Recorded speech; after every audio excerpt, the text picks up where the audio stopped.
Bonjour tout le monde. Alors aujourd'hui en jardin forêt, on va vous présenter un arbuste épice qui est vraiment intéressant pour la cuisine, qu'elle soit sucrée ou qu'elle soit salée. C'est un poivrier du Sichuan, en l'occurrence ici Xanthoxylum piperitum.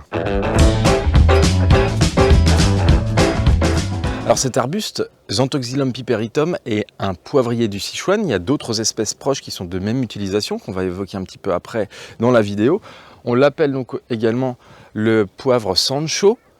C'est un arbuste qui va faire 3-4 mètres de haut, qui a des feuilles comme ça, qui sont des feuilles alternes. Les feuilles sont caduques, elles sont pennées, et au niveau du pétiole, il y a une armature comme ça d'épines. En fait, l'intégralité de l'arbuste est épineux.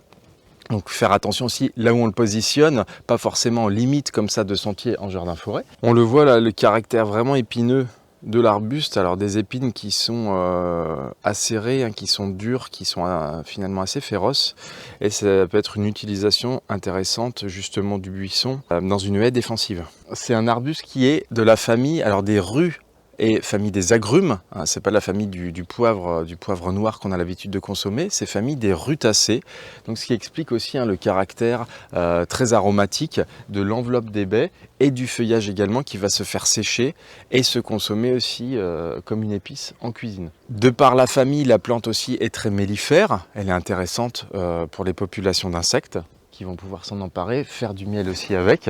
Les épines du tronc, en prenant de l'âge, vont se lignifier jusqu'à devenir coniques et donner une silhouette comme ça, vraiment sculpturale, très jolie au tronc. Donc on est aussi sur quelque chose d'esthétique, en plus d'être nourricier. On va pouvoir donc utiliser les feuilles, les jeunes pousses également, puis les feuilles comme ça de fin de saison. On va manger crues, séchées ou cuites, qui sont des feuilles aromatiques, hein, à l'image aussi de l'enveloppe de la baie. C'est intéressant, différentes préparations, différentes cuisines.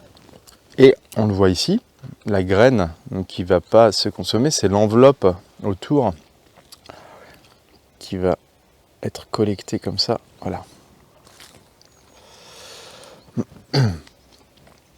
Et qui va servir donc à des préparations sucrées-salées.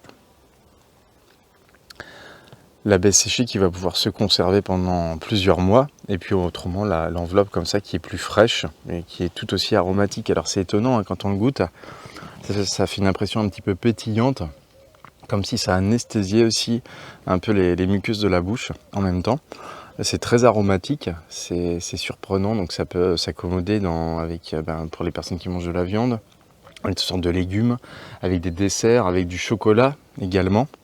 Donc on peut vraiment se faire plaisir avec cet arbuste aussi. Le poivre du Sichuan est vraiment quelque chose qui est prisé, qui généralement aussi pareil est importé de pays lointains d'Orient, alors qu'on peut le produire comme ça facilement. C'est un arbuste qui va avoir une rusticité intéressante, qui va tenir à du -15, alors sur des sujets qui sont pas tout à fait, qui vont demander à être assez lignifiés au départ. Donc si la plantule est vraiment petite, on va décaler la plantation au tout début du printemps. Et après, il n'y aura pas de problème quand le sujet adulte est installé. Il peut vraiment tenir à des froids qui sont importants. Alors, risque de confusion, c'est avec les espèces proches, les autres Xanthoxylum qui sont d'allure similaire. On va trouver notamment un autre poivrier du Sichuan qui est Xanthoxylum simulens. On a aussi le poivrier de Timut, Xanthoxylum armatum, et un autre qu'on va trouver en Amérique du Nord qui est Xanthoxylum americanum et qu'on va appeler le clavalier à feuilles de frêne. Alors pour cultiver les Xanthoxylum, c'est assez simple, il suffit d'avoir une bonne terre de forêt, une terre qui va être riche, humifère, bien drainée, qui va naturellement justement se créer en jardin forêt, avec des ambiances qui sont ensoleillées à mi-ombragées. Alors ça va dépendre du secteur où on installe le jardin en France. Si c'est quelque chose de très méridional, il va falloir mi-ombrager le Xanthoxylum. Si au contraire on a un climat plutôt océanique, le mettre en position ensoleillée. C'est un arbuste qui va croître rapidement. Le sujet qu'on présente ici, par exemple, celui-là, il a simplement 3 ans. Ça entre en production au bout de 2 ans. C'est intéressant aussi dans un jardin forêt commercial. Ça va être un sujet qui va pouvoir supporter quasiment toutes les tailles. On va même pouvoir le transformer en bonsaï et le garder, pourquoi pas même sur un balcon. c'est tout à fait possible. Au niveau de la multiplication de la plante, donc il y a deux techniques. Soit ça va être du semis. La plante, les plantes sont auto-fertiles, donc un seul sujet va déjà produire des baies et des graines. Les graines vont nécessiter une stratification minimale de 3 mois, c'est-à-dire dans une exposition à un froid humide. Après, vous aurez un semis comme ça qui va se faire au printemps et la levée de dormance, les plantules que vous allez pouvoir avoir en quantité dans un pot. L'autre technique, c'est du bouturage semi-ligneux en été, donc en juillet-août, sur des boutures comme ça qui sont semi-aoûtées. Alors, une croissance rapide, une production hâtive, une épice qui est vraiment sympa à découvrir et à faire connaître à tout le monde.